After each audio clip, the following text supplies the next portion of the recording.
నార్మల్గా movie teaser అంటే story లేదా మూవీకి రిలేటెడ్గా ఉన్న కాన్సెప్ట్ అయితే చెప్తారు. కానీ రాజమౌళి గారు మాత్రం జస్ట్ స్టోరీ ఏంటనేది చెప్పకుండా త్రేతాయుగంలో రామాయణం నుండి కలియుగం వరకు కొన్ని షార్ట్స్ అయితే చూపించారు. ఇందులో స్టార్టింగ్లో కాశీకి సంబంధించిన షార్ట్ అయితే పెట్టారు. క్లియర్గా అర్థమవుతుంది ఈ మూవీ ఆల్మోస్ట్ ఇక్కడే జరుగుతుందని.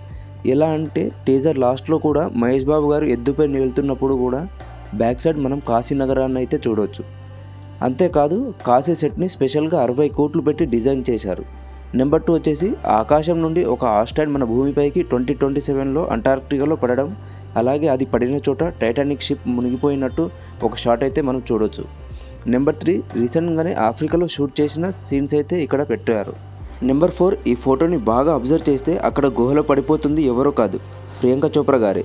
ఎందుకంటే రీసెంట్గా రిలీజ్ చేసిన పోస్టర్లో కూడా ఆమె శారీ కట్టుకొని ఉన్నట్టు చూపించారు. అలాగే ఇక్కడ మనం ఇంకా బాగా గమనిస్తే మహేష్ బాబు గారు కూడా ఇక్కడే ఉన్నారు.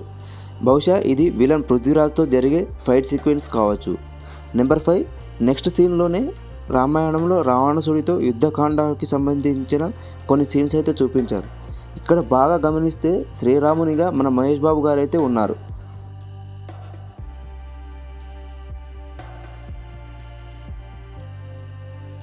నెంబర్ 6 మహేష్ బాబు గారి క్యారెక్టర్ పేరు వచ్చేసి రుద్ర. ఎద్దు మీద త్రిశూలం పట్టుకొని ప్రయాణిస్తున్నట్టు చూపించారు. ఎద్దుపై ఇలా ఉగ్ర రూపంలో ప్రయాణించడం అనేది శివుడు లేదా రుద్రుడి యొక్క రిఫరెన్స్ అని మనం చెప్పుకోవచ్చు. ఇంకా లాస్ట్లో మూవీ రిలీజ్ అనేది 2027 సమ్మర్లో రిలీజ్ అవుతుందని ప్రకటించారు.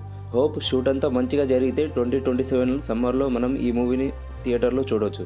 ఇంతవరకు వీడియో చూశారంటే ఖచ్చితంగా నచ్చింది. రాముడి వేషం వేసి వీడియో నచ్చితే మాత్రం ఖచ్చితంగా లైక్ చేసి సబ్స్క్రైబ్ చేసి